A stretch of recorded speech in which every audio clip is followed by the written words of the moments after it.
सोचिए अगर आप सड़क पर चल रहे हैं और बगल से महिंद्रा थार गुजर जाती है तो आप पलटकर ऐसे देखते हैं मानो वो कह रही हो, कौन है जिसने थार को मुड़कर नहीं देखा। थार का ये स्वेग एक दिन में हासिल नहीं हुआ है, इसकी जड़ें द्वितीय विश्व युद्ध और अमेरिका तक फैली हुई है। 1 साल से भी ज्यादा समय का वेटिंग पीरियड वाली थार सिर्फ भारत ही नहीं बल्कि विदेशों के अंदर भी काफी डिमांड में है। लेकिन कैसे सेना के लिए बनाई गई इस कार पर पूरी दुनिया का दिल आ गया और कैसे वर्ल्ड वॉर के दौरान तैयार जीप भारत लाई गई, वक्त के साथ इसमें क्या क्या बदलाव हुए और इंडिया की फेवरेट ऑफ रोड कार कैसे बनी, आज इस वीडियो में हम बता रहे हैं महिंद्रा थार की कहानी। तो चलिए शुरू करते हैं। दोस्तों, दुनिया में दूसरा वर्ल्ड वॉर 1939 से 1945 के बीच में लड़ा जा रहा था और इसी युद्ध के दौरान ही महिंद्रा थार के अस्तित्व में आने की शुरुआत हुई थी। दरअसल ये वॉर जब अपने चरम पर था तब अमेरिका अपने सैनिकों और हथियारों को युद्ध के मैदान में भेजने के लिए फाइटर प्लेन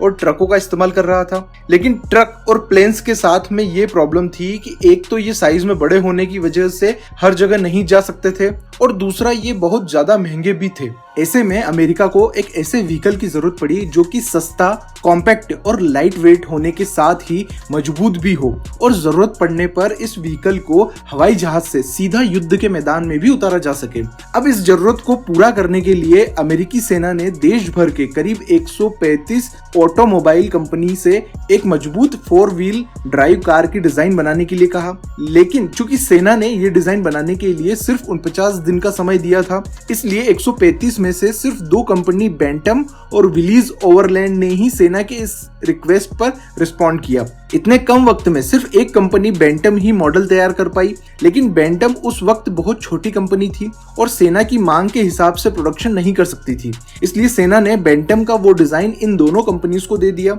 और उनसे कहा कि वो इस डिजाइन में अपने हिसाब से बदलाव करके अपने अपने मॉडल को प्रेजेंट करें। इसके बाद से इन दोनों कंपनीज ने आर्मी के सामने इस कार के अपने अपने वर्जन पेश किए, जिन्हें बारीकी से परखने के बाद विलीज के वर्जन को इस कार का ही स्टैंडर्ड डिजाइन मान लिया गया। अब चूंकि इस कार के लिए विलीज का डिजाइन फाइनल हुआ था, ऐसे में इसके सभी लीगल राइट्स भी विलीज कंपनी के ही नाम किए गए। जहां विलीज ने जीप नाम को रजिस्टर्ड करवाकर अपनी इस कार को जीप का नाम दे दिया और इस तरह से फेमस जीप कार की शुरुआत हुई, जिसने आगे जाकर पूरी दुनिया में नाम कमाया। दरअसल ये कार किसी भी तरह के उबड़ खाबड़ रास्तों पर चलने में सक्षम थी। साथ ही ये इतनी मजबूत थी कि छोटे मोटे धमाकों और बंदूक के हमलों को भी ये आराम से घेर लेती थी और इन्हीं सभी खूबियों की वजह से ही जीप तुरंत ही वर्ल्ड वॉर का एक अहम हिस्सा बन गई। अब आपको जानकर हैरानी होगी कि उस समय वर्ल्ड वॉर 2 के लिए करीब 6 लाख कारें बनाई गई थी और दोस्तों, जब तक वर्ल्ड वॉर चला तब तक ये कारें काफी डिमांड में रही।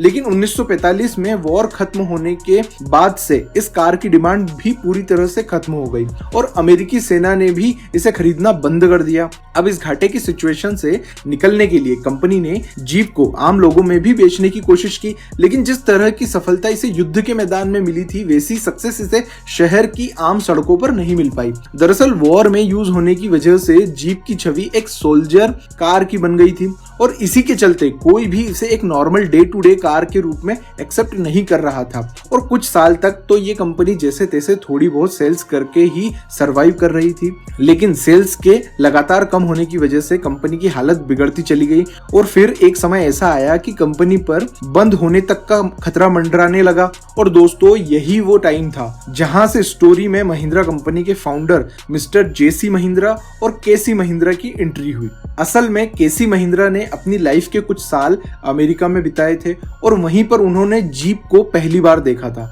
अमेरिका में जीप को देखकर वे इस व्हीकल से इतने इंप्रेस हुए थे कि उन्होंने उसी समय ही इस कार को इंडिया लाने का फैसला कर लिया था और अपने इस सपने को ही पूरा करने के लिए महिंद्रा ब्रदर्स अमेरिका पहुंचे थे, जहां जाकर उन्होंने विलीज कंपनी को अप्रोच किया और कंपनी के साथ जीप के CJ2 मॉडल को इंडिया में इंपोर्ट करने की डील साइन कर ली और इस तरह से 1949 में महिंद्रा ब्रदर्स जीप को भारत लेकर आए। अब तक वैसे तो जीप एक एवरेज प्राइस वाली कार थी, लेकिन फिर भी इसका प्राइस इतना कम नहीं था कि भारत के आम लोग इसे खरीद सके। इसलिए शुरुआत में यह इंडियन मार्केट के अंदर कुछ खास कमाल नहीं दिखा पाई। लेकिन दोस्तों, जीप के इंडियन मार्केट में फेल होने पर भी महिंद्रा कंपनी ने हार नहीं मानी और साल 1960 की शुरुआत में उन्होंने विलेस कंपनी के साथ एक और डील साइन की और जीप के CJ3 मॉडल को इंडिया में मैन्युफैक्चर करने का लाइसेंस प्राप्त कर लिया। अब इंडिया में मैन्युफैक्चरिंग शुरू होने से जीप का प्राइस और भी ज्यादा कम हो गया और मैन्युफैक्चरिंग के साथ ही महिंद्रा ने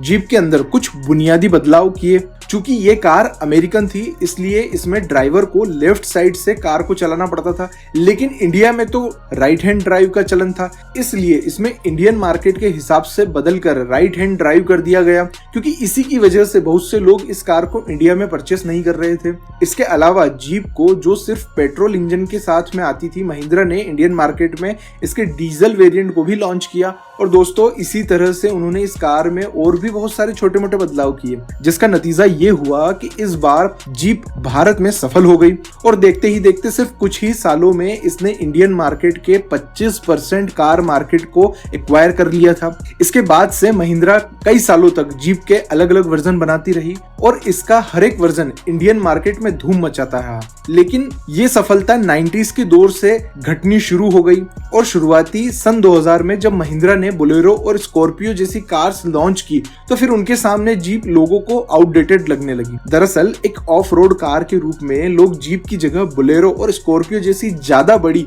और लग्जरी SUV कार को पसंद करने लगे थे। इसके चलते जो जादू जीप ने 70s और 80s के दौर में क्रिएट किया था, वो सन 2000 में आकर पूरी तरह से खत्म हो गया। यहाँ तक कि इंडियन आर्मी, जो कि कई दशकों से जीप की एक लॉयल कस्टमर थी, उन्होंने भी जीप की जगह पर मारुति जिप्सी को खरीदना शुरू कर दिया। जीप का इस तरह से फेल होना महिंद्रा के लिए एक बहुत बड़ा झटका था। ऐसे में कंपनी को जल्दी किसी ऐसी ऑफ रोड कार की जरूरत थी जो कि जीप को रिप्लेस कर सके और इस तरह से अक्टूबर 2010 में महिंद्रा कंपनी ने थार को लॉन्च करके जीप को हमेशा के लिए रिप्लेस कर दिया। दरअसल महिंद्रा थार स्कॉर्पियो, मेजर और CJ5 जैसे कार्स के कॉम्बिनेशन से बनी थी, इसलिए लॉन्च होते ही इसने सभी का ध्यान अपनी तरफ खींच लिया। हालांकि इसके बावजूद भी इस कार को वैसी सफलता नहीं मिल पाई जैसी कि कंपनी ने उम्मीद की थी। इसी के चलते महिंद्रा ने थार के फर्स्ट जनरेशन को 2020 में हमेशा के लिए बंद कर दिया और फिर इस कार में कई सारे बड़े बदलाव करके अक्टूबर 2020 में इसकी सेकंड जनरेशन को भी लॉन्च किया गया। और दोस्तों, थार की ये सेकंड जनरेशन पहले वाले से कहीं ज्यादा पावरफुल थी, इसलिए इस बार लोगों के बीच में थार का जादू चल गया और ये जादू कुछ ऐसा चला कि लॉन्च होते ही ये इंडिया की बेस्ट सेलिंग कार्स में से एक बन गई। अब अगर आज की बात करें तो इस समय थार इंडिया के अंदर इतनी ज्यादा डिमांड में है कि इसका वेटिंग पीरियड 1 साल से भी ज्यादा का चल रहा है और इसकी सेल्स लगातार आसमान को छू रही है। आज के लिए बस इतना ही। वीडियो पसंद आया हो तो इसे लाइक और शेयर करें, साथ ही हमारे चैनल को सब्सक्राइब करें ताकि ऐसी इन्फॉर्मेशन वाली वीडियोस आपको मिलती रहे।